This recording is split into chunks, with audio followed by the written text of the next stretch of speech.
Welcome to all of you. इस video में हम लोग डिस्कस करेंगे इंडियन इकोनॉमी से रिलेटेड एक आर्टिकल। अब ये आर्टिकल है अडानी इशू से रिलेटेड। अडानी इशू चल रहा है अभी हाल फिलहाल में, ठीक है। उनकी जो शेयर वैल्यू है वो डिक्लाइन हुई है। इसी कंटेक्स्ट में यहाँ पे क्या हुआ है, अडानी जो ग्रुप है इन्होंने ₹15,446 करोड़ रेज किए हैं स्टेक सेल्स के थ्रू, ठीक है। और ये जो सेल इन्होंने की है वो की है यूएस इन्वेस्टमेंट फर्म GQG। तो इकोनॉमी के जब आर्टिकल्स हम लोग डिस्कस करते हैं करंट अफेयर में, तो ऐसा नहीं होता जिस तरीके से पॉलिटी के आर्टिकल हैं या इंटरनेशनल रिलेशन के आर्टिकल हैं उस तरीके से नहीं होता। यहाँ एक तो हमने कीवर्ड समझने होते हैं कि कीवर्ड्स क्या हैं उस आर्टिकल में, और उसका एनालिसिस थोड़ा सा। तो यहाँ सबसे पहले कंटेक्स्ट समझ लेते हैं। कंटेक्स्ट क्या है, Adani group sells minority stakes in 4 listed companies to GQG partners for a total investment of ₹15,446 crore. तो सबसे पहले हम लोग कीवर्ड समझेंगे, फिर दोबारा कंटेक्स्ट को एक बार देखेंगे, सब समझ आ जाएगा। सबसे पहले देख लेते हैं GQG पार्टनर क्या है। GQG पार्टनर एक इन्वेस्टमेंट मैनेजमेंट फर्म है। कैसी फर्म है GQG partner? Investment and management firm. और इसका स्पेशलाइजेशन किस में है? ग्लोबल इक्विटी स्ट्रेटेजीज में। ग्लोबल इक्विटी स्ट्रेटेजी, इक्विटी का मतलब होता है शेयर, हिस्सा, ठीक है। इस फर्म का जो फाउंडेशन है वो 2016 में किया गया। किया किसने? राजीव जैन। फाउंडेशन किसने किया? राजीव जैन। ये एक वेल नोन इन्वेस्टर हैं फाइनेंशियल इंडस्ट्री के अंदर। दोबारा ध्यान समझो, प्रीलिम्स में कई बार इस तरह के क्वेश्चन आ जाते हैं, जो कि GQG न्यूज में रहेगा। तो GQG पार्टनर अगर न्यूज में होगा तो आपसे पूछा जा सकता है क्या है, तो सीधा आंसर होगा investment and management firm.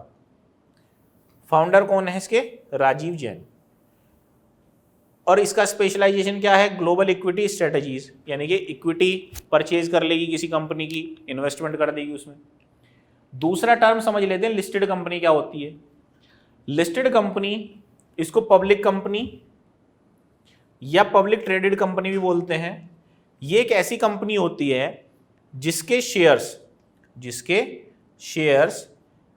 Public stock exchanges में ट्रेड के लिए अवेलेबल हों। बहुत ध्यान समझो, लिस्टेड कंपनी एक ऐसी कंपनी होती है जिसके शेयर्स पब्लिक स्टॉक एक्सचेंज में ट्रेडिंग के लिए लिस्टेड हो, ठीक है। यानी कि जिस कंपनी के शेयर पब्लिक स्टॉक एक्सचेंज में ट्रेड हो सकते हो, ट्रेड किए जा रहे हो, उसको हम बोलेंगे लिस्टेड कंपनी। उसको हम क्या बोलेंगे? Listed company. नेक्स्ट जो कॉन्सेप्ट है वो है स्टेक सेल। स्टेक सेल क्या है? अब ध्यान से समझिएगा। मान लो एक कंपनी है, ठीक है, एक कंपनी है, कंपनी का नाम है ABC। इस कंपनी की जो ओनरशिप है वो है 100% की। यानी कि इस ABC कंपनी का सपोज करो ओनर का नाम है A, और ये 100% शेयर इस A के हैं, तो ABC की 100% ओनरशिप किसकी हुई? A की। अब इसमें से 20% की ओनरशिप ये B को बेच देते हैं, तो A के पास बचे 80%, और अब इस कंपनी में B हो गए 20% के मालिक। B कितने के हो गए? 20% के मालिक। इसको बोल रहे हैं स्टेक सेल। यानी कि जब कंपनी के शेयर्स में से, कंपनी के टोटल हिस्से में से एक पोर्शन बेच दिया जाए, एक पोर्शन सेल कर दिया जाए, तो उसको बोलते हैं स्टेक सेल। तो स्टेक सेल क्या है? Refers to the process of selling a portion of an ownership stake in a company और एन एसेट। किसी एसेट में से बेच सकते हो या कंपनी की ओनरशिप में से बेच सकते हो। अब ऐसा किया क्यों जाता है भाई? यहां इस कंपनी की 100% के मालिक A थे, अब A ने 20% B को बेच दिया। ऐसा क्यों किया गया? इसके कई सारे कारण हो सकते हैं। एक हो सकता है कि ये कैपिटल रेज करना चाहते हो। क्या रेज करना चाहते हो? कैपिटल रेज करना चाहते हो, या ये अपना डेट रिड्यूस करना चाहते हो, या नॉन कोर सेक्टर में से अपना डिसइन्वेस्टमेंट करना चाहते हो, या एग्जिस्टिंग इन्वेस्टमेंट जो है उसको डिसइन्वेस्ट करना चाहते हो। दोबारा ध्यान समझो, मान लो एक कंपनी है, उसमें 100% ओनरशिप किसी एक पर्सन की है, लेकिन उस कंपनी के ऊपर 100 करोड़ का कर्ज है। अब 100 करोड़ का कर्ज उतारे कैसे? उसने क्या किया, अपना 20% हिस्सा बेच दिया, 200 करोड़ रुपए लिए, 100 करोड़ से अपना कर्ज उतारा, 100 करोड़ अपने पास रख लिए। तो स्टैक सेल का मतलब सीधे सीधे समझो, जब कंपनी अपने शेयर्स में से कुछ हिस्सा बेच दे उसको बोलेंगे स्टैक सेल। तो देखो ये है 100%,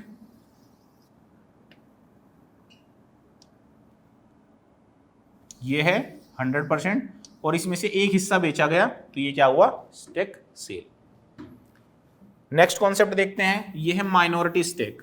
माइनॉरिटी स्टेक का मतलब क्या होगा, माइनॉरिटी शेयर जो है, देखो अब कंपनी है, कंपनी में अगर किसी पर्सन की ओनरशिप 50% से कम है, ध्यान से समझो, ये कंपनी है ABC, इस कंपनी में 3 पार्टनर हैं। पार्टनर कौन कौन है, A है, B है और C है। कंपनी का नाम ABC, उसमें 3 लोग हैं, पार्टनर हैं 3, A, B और C। अब A की ओनरशिप अगर 50% से कम है, अगर A की ओनरशिप 50% से कम है तो इसको क्या बोलेंगे, माइनॉरिटी स्टेक। यानी कि अगर ओनरशिप 50% से कम हो तो माइनॉरिटी स्टेक बोला जाता है, यानी कि उसका हिस्सा माइनॉरिटी में है। और अगर 50% से ज़्यादा है तो मेजॉरिटी हो गया। यानी कि अगर डिसीजन मेकिंग करनी है तो 50% से ज़्यादा ओनरशिप आपके पास होनी चाहिए। अब दोबारा से कंटेक्स्ट देखते हैं, Adani group sells minority stake. Minority stake मतलब 50% से कम ही बेचे हैं, बहुत कम बेचे हैं, अभी ऐसा नहीं कि बहुत ज़्यादा बेच दिए। किसमें, 4 लिस्टेड कंपनीज में, 4 लिस्टेड कंपनी थी, उनमें से माइनॉरिटी हिस्सा बेचा है किसको, GQG पार्टनर को। और कितना फंड रेज किया, 15,446 करोड़। ठीक है, तो कभी भी इकोनॉमी के जो आर्टिकल होते हैं, अगर वो स्पेसिफिकली कोई कॉन्स्टिट्यूशनल बिल ना हो, पार्लियामेंट ने कोई लॉ ना पास किया हो, या कोई बहुत बड़ा मेजर चेंज नहीं है, तो एक ही ऑब्जेक्टिव रहता है, कीवर्ड्स को समझो, कीवर्ड्स का एनालिसिस करो और कंटेक्स्ट को पढ़ लो, काम खत्म हो जाता। अब यहाँ से मेंस का क्वेश्चन देख लेते हैं किस तरीके का बन सकता है। इस तरीके से क्वेश्चन नहीं आने वाला कि भाई अडानी इशू क्या है एग्जैक्टली, लेकिन जो टर्म्स हैं उन पे आ सकता है। अगर मेन से रिलेटेड देखें तो देखो क्वेश्चन क्या बन सकता है,